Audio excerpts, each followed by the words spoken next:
पे एक हाई हमारी एम्बेसी के अंदर जो एक प्रोग्राम था उसमें जनरल बाजवा क्लियरली सेड कि मैं कोई एक्सटेंशन नहीं ले रहा। उसके बाद मेरी क्योंकि कभी जनरल बाजवा से सियासी बातचीत कम होती थी, कभी किसी ऐसे मौके पे, क्योंकि आपके इल्म में है कि उन दिनों मैं वज़ीर आज़म की मुआवनत बतौर मुआवन खसूसी बराए दफ़ाई अमूर भी करता था और ख्वाहिशा वज़ीर थे उसके वजारत दिफा के। तो मेरी उनसे एक जब मुलाकात हुई तो मैंने उनसे पूछा कि आपने तो बड़ा एक्सप्लिसिटली कुछ बातें मीडिया में आ रही हैं, लेकिन आपने तो बड़ा एक्सप्लिसिटली वहाँ पे डिनाई कर दिया है, जिससे एक बड़ी अच्छी फ़िज़ा बन गई है और मेरिट इंश्योर होगा और बात सीधी होगी। तो उस पर उन्होंने कहा कि यार कैंडिडली मैं एक एक्सटेंशन अंडर दो सर्कमस्टेंसेस जब पिछली गवर्नमेंट ने दी, तो अब मैं किसी सूरत भी नहीं चाहता कि जो मेरे पीछे इस इंस्टीट्यूशन में लोग खड़े हैं और मैं मज़ीद किसी ऐसी बात करूँ। और मेरा I had my time and और बल्कि I can quote his words, उन्होंने कहा ओल्ड सोल्जर्स फेड अवे। मुझे उनके लफ्ज़ एग्जैक्टली जो उनके अल्फाज थे वो याद हैं। उन्होंने कहा कि ओल्ड सोल्जर्स फेड अवे। उसके बाद फिर एक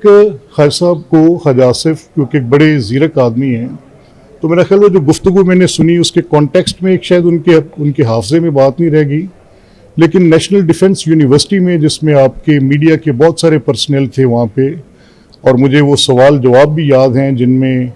मीर साहब भी वहाँ पर थे, मोहम्मद मालिक भी थे और काफ़ी दोस्त थे। और एक क्वेश्चन के जवाब में उन्होंने बड़ा फ्रैंकली कहा कि कोई किसी किस्म की एक्सटेंशन ना मेरा मतमे नज़र है, ना मैं मांग रहा हूँ। लेकिन उन दिनों क्योंकि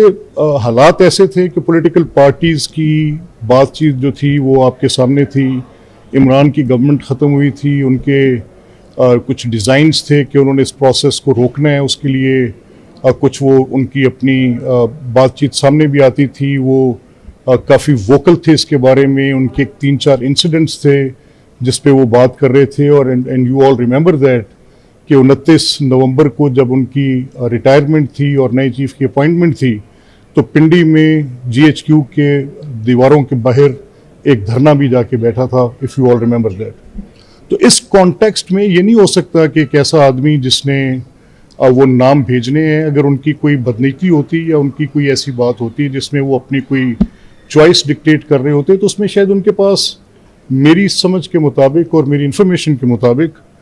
और मेरी कुछ बातचीत के मुताबिक भी कुछ उनके पास ऑप्शंस थे। अगर वो कोई इल मोटिव प्ले करना चाहते, मेरिट को इंश्योर ना करना चाहते और गवर्नमेंट की इस पावर को कहीं सर्कमवेंट करना चाहते। ये मैं खान साहब की इस बात के साथ, क्योंकि आपने जिक्र किया, सवाल किया, और मैं from so many years I have been mum on this, मैं कभी इस पर बात नहीं करता। अगर मुझसे कोई पूछे भी तो मैं क्या देता हूँ कि I don't want to talk on it. उसकी वजह यह है कि मेरा कभी उनके साथ कोई सियासी लेन देन या सियासी बातचीत नहीं थी। कभी मेरा उनके साथ कोई ऐसा मामला नहीं था जिसमें कभी हमने उनसे कोई सियासी, एक मेरी उनसे ज़ाती याद अल्लाह दोस्ती न्याजमंदी का एक ताल्लुक था जो कल भी था, जो आज भी है। और मैं अपने हदूद क़यूद को जानने वाला आदमी हूँ। मैंने कभी अपनी उस पोजीशन से ओवर स्टेप नहीं किया, मैं कभी उनसे सियासी बात करता भी नहीं था। तो ये उन हालात की बात है जिन दिनों में मैं बतौर मुआवन खसूसी बराए दफ़ाई अमूर, और मैंने खुद ऑप्ट करके लिया कि ख्वाजा आसिफ एक बड़े अच्छे वज़ीर हैं, तो उनके साथ काम करना एक अप्रेंटिसशिप होगी, अच्छी बात है उनके साथ करनी। लेकिन putting the right perspective, context को दुरुस्त करना लाजिम है कि उस वक़्त, क्योंकि ये 3 पब्लिक पॉइंट्स थे जहाँ पर NDU में, न्यूयॉर्क में पाकिस्तानी कम्युनिटी के साथ बातचीत में, वो जो एम्बेसी के अंदर थी वहाँ पर इतना कैटेगोरिकली जनरल बाजवा सेड कि नो क्वेश्चन ऑफ एक्सटेंशन, और उनकी पोजीशन थी कि ओल्ड सोल्जर्स फेड अवे। मेरे पीछे एक लाइन है जिनका मेरिट बनता है और गवर्नमेंट की ये प्रोरोगेटिव है, वो किसको करते हैं। हाँ, उनकी पसंद नापसंद ज़रूर हो सकती होगी जिसका वो इजहार कर देते होंगे कहीं, जिसका जिक्र ख्वाजा साहब कह रहे हैं कि कौन कैसे बात होगी, किस तरह से होगी, लेकिन ये हक वो तस्लीम हर हाल में उनको पता था कि ये हुकूमत का, क्योंकि उनकी अपनी अपॉइंटमेंट गवर्नमेंट की डिस्क्रेशन थी। Prime minister picked him up from number 4 and appointed him there. लेकिन ये जो इस अपॉइंटमेंट के मामले में एक ब्रॉडर प्रिंसिपल तय हुआ, वो ये तय हुआ कि seniority should be given the due, उसका मिलना चाहिए। और जो मौजूदा चीफ हैं, सीनियर मोस्ट थे, बड़े एलिजिबल हैं, उनकी अपॉइंटमेंट हर एतबार से उस मेरिट की स्क्रूटनी फिटनेस को पूरा करती थी। ये served as head of the different agencies, बड़ी उनकी इम्पेक्केबल उनकी सर्विस है थ्रू आउट, तो इसमें कोई डाउट नहीं है। तो इन हालात में कुछ बातचीत हो जाना, ख्वाजा साहब की बातचीत वो टीवी टॉक शोज पर इस तरीके से शायद कल आ गई क्योंकि उनका कॉन्टेक्स्ट को थोड़ा सा पीछे रह गया, नहीं तो it was a public position that he never wanted it. और ये बात क्योंकि मैं जब लंदन जाता था, मियाँ साहब की शफकत थी, मैं जब उनसे वक्त मांगता था मिलता था, तो ये बात जनरल बाजवा के भी इल्म में है, आपको भी पता है कि दे ऑल नो इट कि मियाँ नवाज शरीफ साहब की एक बड़ी स्टेटेड पोजीशन रही है विज़ा विज टू दीज पूरी सूरत हाल में, जिसका जिक्र वो वहाँ पे कर रहे थे कि ख्वाजा साहब के हवाले से मैं बात कर रहा हूँ कि उन्होंने कहा कि वो जो वोट ऑफ एक्सटेंशन था जब दिया गया तो उसमें बड़ी बेसिक कॉमन सेंस प्रिवेल करती है। देखिए, आर्मी चीफ की जो एक्सटेंशन है वो गवर्नमेंट फैसला कर लेती है कि एक्सटेंशन होगी, मैटर कोर्ट में चला जाता है। अब कोर्ट कहती है कि नहीं, देखें हम ये अपने सर से उतार रहे हैं और आप इसको पार्लियामान में ले जाएं। अब पार्लियामेंट में चली जाती है बात, तो फिर ये तो नहीं हो सकता कि पोलराइज्ड कमांड स्ट्रक्चर हो, यानी ए पॉलिटिकल पार्टी, मेरी पॉलिटिकल पार्टी जो ऑपोजिशन में है, वो आर्मी चीफ की एक्सटेंशन को वोट ना करे,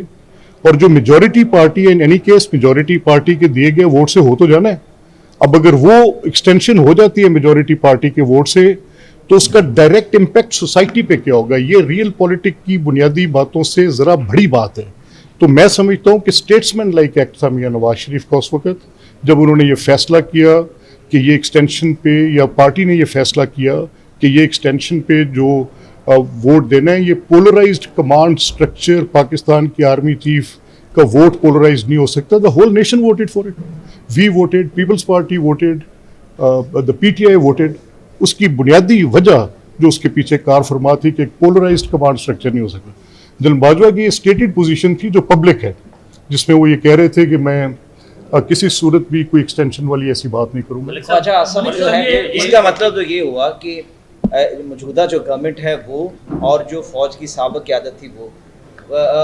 उसको जानबूझकर मैनिपुलेट किया जा रहा है और उनको सियासत में घसीटा जा रहा है। कोई ना कोई एक बंदा तो है, अगर या तो ख्वाजा आसिफ साहब झूठ बोल रहे हैं या फिर सिस्टम की तरफ से कोई झूठ आ रहा है, जब वो कह रहे हैं कि आप उनके साथ थे और वो एक्सटेंशन मांग रहे थे। देखिए मलिक साहब, ऐसा थोड़ा सा इसी सवाल ये बनता है, फॉर्मर मिलिट्री एस्टेब्लिशमेंट की टॉप क्लास जो है उसके बारे में ये एक जनरल रिसेप्शन बन रहा है इस वक्त कि मौजूदा पीएमएलएन की टॉप क्लास खामोश है। मियाँ मोहम्मद नवाज शरीफ की बात कर रहा हूँ, मियाँ साहब खामोश हैं जो डायरेक्ट बेनिफिशरी थे, और जो फॉर्मर मिलिट्री टॉप क्लास है उसको अंडर फायर लाया जा रहा है इस वक्त। नहीं, देखिए मैं बुनियादी तौर पे आपकी और मलिक साहब की दोनों बातों को, खालिद साहब अपनी बातचीत में कुछ मुलाकातों का जिक्र कर रहे हैं, वो मुलाकातों में हुई बातचीत का कुछ हिस्सा बयान फरमा रहे हैं। अब अगर आप बैठ के बातचीत कर रहे हैं, उसमें से आप कोई नतीजा अखज़ कर रहे हैं, पहले मैंने बड़ा ऑफेंड हुआ मैं इस बात पे कि जब खालिद साहब का मैंने इंटरव्यू सुना तो उसमें वो कह रहे थे कि उन्होंने को रिक्रूट किया हुआ, तो इनिशियली मैं समझा शायद मुझे कह रहे हैं कि मैं को रिक्रूट हूँ, तो मैं I just got very very jittery about it कि खालिद साहब ने बड़ी, लेकिन वो मेरे पास वो कोई इन्फॉर्मेशन नहीं है वो जिसके हवाले से बात कर रहे हैं कि वो रिक्रूट कौन होगा। अब खालिद साहब बता रहे हैं और वो कहते हैं मुझे उसका नाम भी पता है, तलत के प्रोग्राम में उन्होंने उसको ज़्यादा एलेबोरेट कर दिया, तो सो मीनिंग बाय हुई बातचीत में से निकले नताइज और किए काम, असल चीज़ ये देखनी। अब इसके पीछे कॉन्स्पिरेसीज क्या हो सकती हैं, क्या थ्योरीज हो सकती हैं, लेट्स बी वेरी ऑनेस्ट जज of the situation.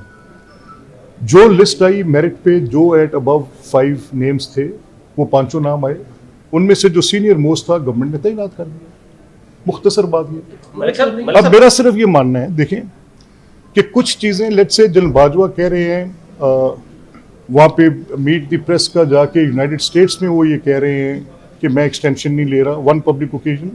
Khwaja Sahab should keep that in count. अब खालिद साहब के पास कुछ बातचीत ऐसी है जिसके हम प्रिवी नहीं है, लेट्स से, लेकिन उसकी कॉन्सिक्वेंस के तौर पे ये सारी बात कि किसी की उस वक्त ख्वाहिश क्या थी, मेरी ख्वाहिश क्या थी, आपकी ख्वाहिश क्या थी, इमरान कैसे सोच रहे थे, गवर्नमेंट कैसे सोच रही थी, इतनी इम्पोर्टेंट ये अपॉइंटमेंट्स इतनी इम्पोर्टेंट हैं कि ये पाकिस्तान के पॉलिटिकल लैंडस्केप का पूरा नक्शा बदलती हैं। देखते आप जानते हैं इस बात को। सो मैं इस बात पर ज़्यादा I would just hold it here कि कुछ ऐसी चीज़ें जिस पे